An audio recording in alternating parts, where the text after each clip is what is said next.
Hi everyone, welcome to day 15 of the 30 days consistency video challenge.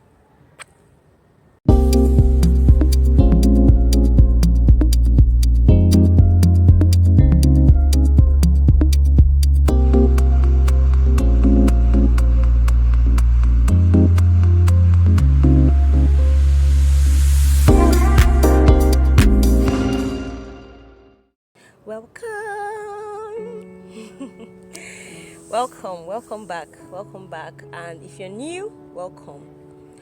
Old gang, welcome. Okay, so it's so good to have you back, and this is day 15. We are still talking about Ruth, Naomi, and Boaz.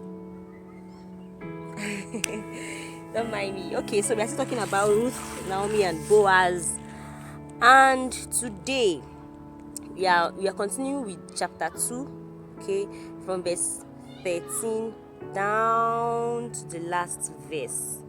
All right, so we're talking about Boaz and how he took Ruth into his vineyard, and regardless of the fact that she's a Moabitess, he accepted her into his farm and allowed her to glean.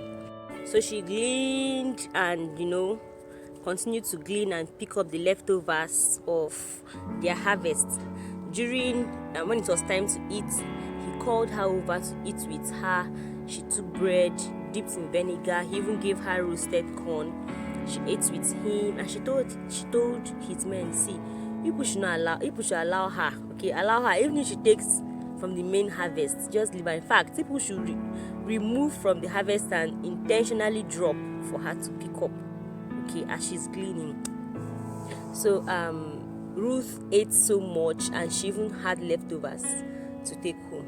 So after the harvest for the day, she got back home and she came back with so much, like a lot, plus the leftover food. Naomi was just looking at her and was like, whose farm did you work in? Whose farm did you say you worked in today? Because, what? Where did you get all these things from? So Ruth now went on and on and on about Boaz, how he was kind to her, how he allowed her, and everything. And Naomi was like, chai. So this man is still kind. He has not stopped showing kindness to the living and the dead. That's when Naomi now started telling Ruth that, see, this man is one of our kinsman redeemers. So, talking about kinsman redeemers, we'll talk about that tomorrow. I will explain it better tomorrow because of our discussion tomorrow. Okay, so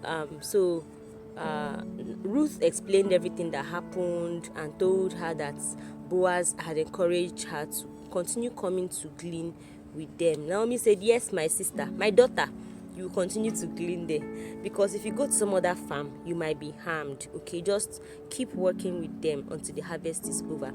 And that was what she continued to do. She continued to work with Boaz's servant girls until the harvest was over for the season.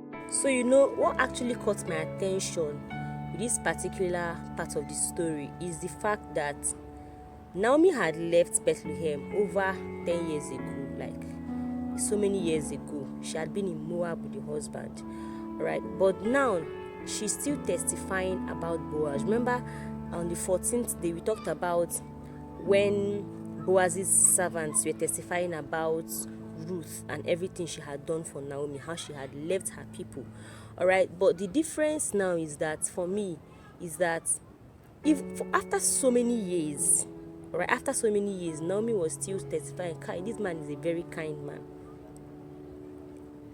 10 years plus later, he's still kind. This time around, to a complete stranger, he's still kind. That is, the consistency is what beats me.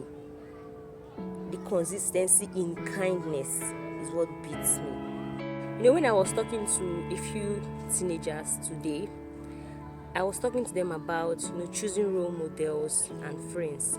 Basically, people you are in any relationship with, close relationship with.